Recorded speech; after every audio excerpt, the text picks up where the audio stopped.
Fala, pessoal. Tudo certo por aí? Então segura, porque hoje o papo é quente sobre o Timão, que volta a campo nesta quarta-feira num clássico daqueles contra o Santos. E olha, tem muita coisa pra gente destrinchar. A data FIFA acabou, o Campeonato Brasileiro tá de volta, 28ª rodada batendo na porta, e o Corinthians chega ocupando a 12ª posição com 33 pontos, tentando se firmar de vez no meio da tabela. Do outro lado, o Santos vive um momento delicado, brigando para fugir do rebaixamento, mas ainda respirando, tentando sair do sufoco e com aquela velha mística da Vila Belmiro, que todo mundo sabe bem como é: pressão, arquibancada fervendo, e o caldeirão pronto para ferver em mais um clássico paulista. E o Corinthians chega com novidades. Tem desfalque importante, mas também retorno de peso. O Garro tá de volta, e isso muda completamente o panorama do meio-campo. O Carrilho, por outro lado, segue fora, ainda em fase final de transição física. O Memphis vai pro banco, o que já indica que pode pintar no segundo tempo se o jogo pedir mais poder de fogo. E tem história nova no gol: Felipe Longo, garoto da base, apenas 20 anos, vai estrear justamente num clássico. Imagina a responsa, né? É o tipo de teste que molda a carreira de um jogador. O Dorival Júnior não vai estar na beira do campo. Vai cumprir suspensão e, mais uma vez, quem comanda o time é o Lucas Silvestre, assim como já aconteceu contra o Mirassol. Além disso, o Hugo Souza está suspenso, tomou o terceiro amarelo e também estava servindo a seleção brasileira. Outros nomes seguem fora, como Félix Torres, Ângelo Romero e Matheus Bidu, todos cumprindo suspensão ou voltando da data FIFA. O André Ramalho, que ainda faz a transição física, também não deve aparecer, assim como o Carrilho, que até chegou a treinar com bola, mas foi poupado por precaução. E para piorar, o José Martins ficou fora depois de perder alguns treinos por causa de um problema de documentação e uma viagem pessoal à Venezuela. Mas nem tudo é problema, porque os retornos animam o torcedor. O principal deles é Rodrigo Garro, recuperado de uma lesão na panturrilha. Treinou bem, tá pronto para voltar, e deve começar no banco, podendo entrar no segundo tempo.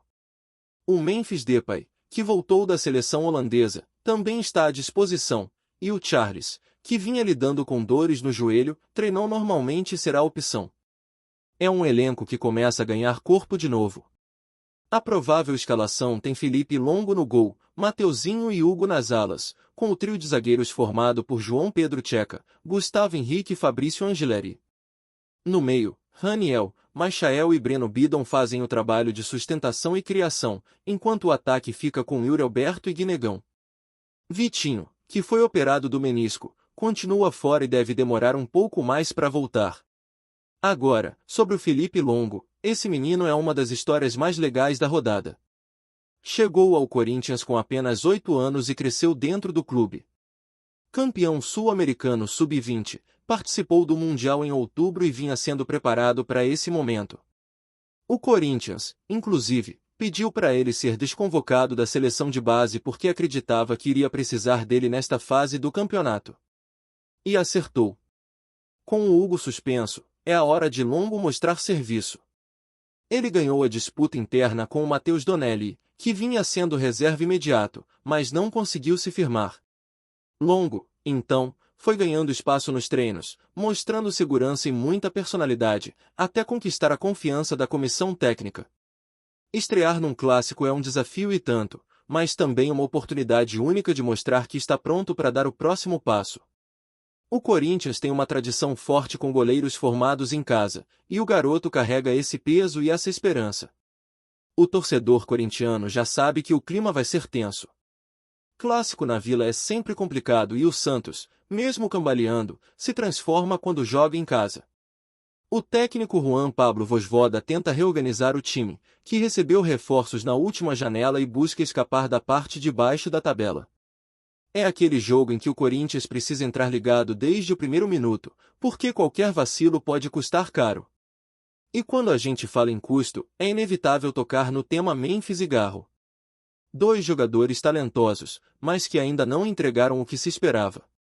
O Garro é um baita jogador, um monstro tecnicamente, tem uma leitura de jogo absurda, mas está devendo em números. Até agora, nada de gols no Campeonato Brasileiro e apenas uma assistência. É pouco para quem carrega a camisa 10 do Timão e para quem a torcida espera tanto. E o Memphis, que chegou com status de estrela, também vive entre altos e baixos, com histórico de lesões que o acompanha desde a época de Barcelona e Manchester United. Quando joga, é diferente, mas quando para, desmonta todo o planejamento do time. O torcedor até entende que lesão faz parte, mas não dá para ignorar o impacto disso no desempenho coletivo. O Corinthians sofre quando não tem seus principais nomes à disposição, e é isso que vem pesando no Brasileirão. Se não fosse a boa campanha no Campeonato Paulista e a eliminação do maior rival na Copa do Brasil, a pressão estaria bem maior. E é verdade, o time ainda vive muito da lembrança do primeiro semestre, porque o segundo vem sendo de altos e baixos. Os números não mentem. O Garro ficou fora por mais de 120 dias na temporada, perdeu mais de 30 jogos por lesão. No Paulista, foram apenas 16 partidas, e no Brasileirão, até agora, 11. Uma assistência e nenhum gol. Já o Memphis jogou 13 vezes no Nacional. Quando a gente junta tudo, percebe que os dois principais nomes ofensivos somam menos de 30 partidas no campeonato. Isso explica por que o Corinthians não consegue engrenar. A ausência constante desses jogadores atrapalha diretamente o rendimento de Yuri Alberto, que acaba ficando isolado, sobrecarregado e sem a mesma produtividade. Com mais de metade da temporada já disputada, o time sente a falta de regularidade. É como se cada semana fosse um novo começo. Dorival tenta ajustar o elenco, mas sem sequência de titulares é difícil montar um time competitivo. E o cenário financeiro também pesa.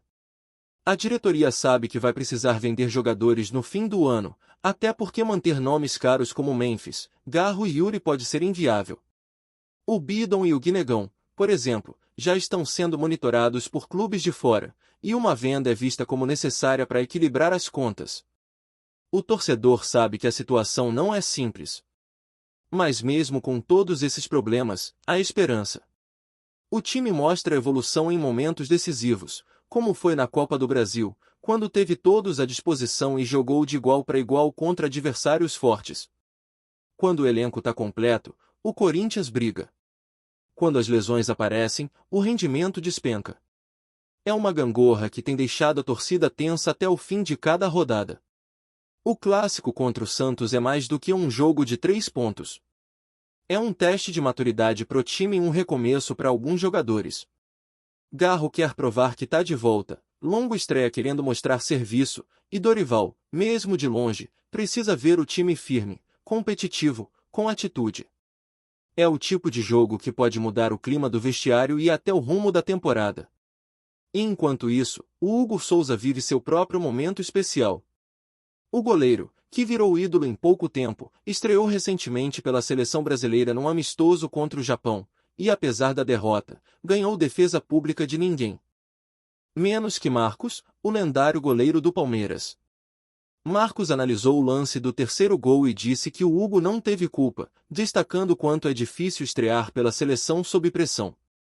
E é verdade, com 25 anos, o Hugo já viveu altos e baixos, mas foi fundamental para a arrancada do Corinthians no fim de 2024, quando o time escapou do rebaixamento e ainda beliscou vaga na Libertadores. Agora, com o garoto Felipe Longo assumindo o gol, o torcedor vê um novo ciclo se formando. O Corinthians sempre teve tradição de revelar grandes goleiros, e o menino chega com essa responsabilidade, mas também com uma confiança gigante vinda de dentro do clube. Ele é considerado uma das maiores promessas da base, e a comissão técnica aposta que ele pode ser mais um nome para a história. Então, se prepara, porque esse clássico promete. É Corinthians e Santos, rivalidade pura, tensão no ar e histórias que vão nascer dentro de campo. O torcedor está ansioso para ver o que Felipe Longo pode entregar, como o Garro vai voltar, e se o time vai finalmente encontrar o equilíbrio que tanto busca. O Campeonato Brasileiro está chegando na reta final, e cada jogo agora vale muito mais do que 3 pontos. É o momento de mostrar quem realmente está pronto para vestir a camisa e carregar o peso do timão. E o papo continua, porque o momento do Corinthians é daqueles que pedem atenção total. A temporada entrou em sua reta decisiva e o time ainda busca uma identidade mais sólida, um padrão que faça o torcedor respirar aliviado. O Dorival Júnior vem tentando dar essa cara ao elenco, mas o que tem atrapalhado mesmo é a falta de continuidade. Quando um se recupera, outro machuca, e o quebra-cabeça nunca parece completo. É como se o time jogasse o tempo todo no modo remendo, dependendo de lampejos individuais para vencer partidas que poderiam ser controladas com mais tranquilidade. O caso do Garro é o retrato disso. Todo mundo sabe do talento que ele tem, mas também sabe que as lesões não deixam ele embalar.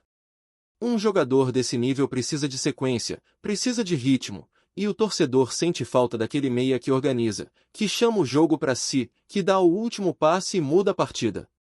O Garro tem bola para ser ídolo, mas o corpo não tá ajudando. Mesmo assim, dentro do clube, a confiança nele continua alta. O Dorival enxerga nele um líder técnico, alguém que, quando estiver 100%, pode ser o ponto de equilíbrio entre defesa e ataque. Já o Memphis vive uma realidade parecida, só que mais frustrante. Chegou com o status de estrela, de quem decidiria jogo grande, mas até agora o torcedor viu pouco. Quando ele entra em campo, o ataque muda de nível, é verdade, mas a frequência com que isso acontece é o problema. Entre lesões e convocações, o holandês ficou de fora de metade da temporada. E quando volta, demora para engrenar, para entrar no ritmo do futebol brasileiro, que é mais intenso, mais pegado. É uma novela que se repete desde os tempos de Europa, um jogador diferenciado, mas que luta contra o próprio físico. E o reflexo de tudo isso é um Corinthians que depende demais de garotos. O Breno Bidon, o Guinegão e até o próprio Felipe Longo representam uma nova geração que vem sendo jogada aos leões, precisando aprender no calor dos clássicos, no meio da pressão de uma torcida que não aceita meio termo. E o mais curioso é que muitos desses garotos têm correspondido, mostrando maturidade e qualidade. O Bidon, por exemplo, tem sido uma das boas surpresas do ano, com visão de jogo e personalidade para comandar o meio-campo. O Guinegão, mesmo oscilando, já mostrou que pode ser uma arma importante no ataque, principalmente quando atua ao lado do Yuri Alberto. Falando no Yuri, ele também vive um momento de altos e baixos. É um atacante de muita entrega, que briga o tempo todo, mas tem sofrido pela falta de regularidade dos companheiros. Quando o time joga completo, ele rende, quando joga isolado, acaba ficando sobrecarregado. O próprio Dorival já comentou que quer ver o Yuri mais próximo da área, recebendo bola em condições de finalizar, e não tendo que buscar o jogo no meio-campo. É por isso que o retorno de Garro e Memphis é tão importante, eles mudam o estilo de ataque e aliviam o peso sobre o camisa 9. Mas enquanto a parte técnica tenta se ajustar, o Corinthians também vive um bastidor intenso. O clube enfrenta uma das fases financeiras mais delicadas dos últimos anos, e as decisões da próxima janela de transferência serão cruciais. Manter jogadores caros, com histórico de lesão, é um luxo que o time talvez não possa mais se dar. O planejamento já considera possíveis saídas de nomes como Garro, Memphis e até Yuri Alberto, se aparecerem propostas que resolvam parte da dívida. A diretoria enxerga com bons olhos a venda de jovens como Bidon ou Guinegão, mas sabe que precisa equilibrar isso com a manutenção de uma base competitiva. Enquanto isso, o torcedor continua dividido. Uma parte acredita no projeto de Dorival, vê evolução tática e disciplina em campo. Outra parte já cobra resultados mais consistentes, cansada de ver o time patinando na tabela. E a verdade é que o Corinthians ainda tem muito a provar. Os números do Brasileirão mostram um time que empata demais, que marca pouco e que depende muito das atuações inspiradas de seus goleiros. O Hugo Souza foi peça fundamental em várias vitórias, e agora a esperança é que o jovem Felipe Longo consiga manter o nível. Antes de prosseguirmos, te pedimos que deixe seu like e já se inscreva no canal para não perder nenhuma novidade exclusiva do Corinthians. Continuando. O mercado da bola voltou a ferver nesta terça-feira com um negócio que promete dividir opiniões entre torcedores e especialistas. O Corinthians teria surpreendido o Santos ao fechar a contratação de uma de suas maiores promessas, um jovem talento que vinha sendo apontado como uma das joias mais valiosas da base santista. Segundo fontes internas que preferem não se identificar, o negócio teria sido conduzido de forma rápida e estratégica pelo Departamento de Futebol Alvinegro Paulista, pegando de surpresa tanto a diretoria quanto os olheiros do clube da Baixada. O atleta, que vinha ganhando destaque em campeonatos de base e despertando interesse de clubes europeus, já estaria com exames médicos agendados e a previsão é de que seja apresentado nos próximos dias como reforço do timão. O detalhe que mais chama atenção é a forma como a negociação se desenrolou. Apesar de rumores sobre sondagens anteriores, a oficialização do acordo ocorreu sem aviso prévio, deixando o Santos em uma posição desconfortável e torcedores revoltados com o que muitos chamam de golpe de bastidores. Nas redes sociais, a notícia provocou imediata repercussão. Alguns santistas acusam o Corinthians de agir de maneira agressiva e estratégica, aproveitando-se de brechas contratuais para garantir a contratação da joia antes que um acordo definitivo fosse firmado com outro clube interessado. Do outro lado, corintianos celebram a chegada de um talento que pode ser decisivo nas próximas temporadas, reforçando a ambição do time de recuperar protagonismo em todas as frentes. Analistas esportivos já começam a especular sobre os impactos dessa contratação no cenário nacional. Alguns acreditam que o movimento pode influenciar diretamente negociações futuras, fazendo com que clubes passem a se proteger de maneira ainda mais rigorosa contra abordagens inesperadas. Outros, mais céticos, afirmam que o efeito principal será psicológico, aumentando a pressão sobre o Santos para manter jovens talentos sob contrato mais longo e competitivo. Enquanto isso, o jogador, protagonista involuntário de toda a polêmica, mantém postura discreta e evita se pronunciar publicamente. Fontes próximas afirmam que ele está animado com a perspectiva de disputar títulos e ganhar visibilidade no Corinthians, mas também sente certo peso por estar no centro de um rumor que já domina debates em redes sociais, programas esportivos e rodas de torcedores. O burburinho está apenas começando. Entre críticas, elogios e especulações, uma coisa é certa: o mercado da bola nunca para de surpreender, e o Corinthians, ao que tudo indica, acabou de mostrar que não está disposto a ficar para trás na corrida por jovens talentos. O desfecho oficial do negócio promete gerar mais capítulos dessa novela, e os próximos dias serão decisivos para medir os efeitos dessa contratação polêmica tanto dentro quanto fora de campo. Apresentamos as últimas notícias do Corinthians diariamente. Inscreva-se no nosso canal e deixe o seu like para continuar recebendo informações exclusivas. Não se esqueça de compartilhar a sua opinião sobre essa notícia nos comentários, pois sua participação é crucial para o Corinthians. Até o próximo vídeo, fiel!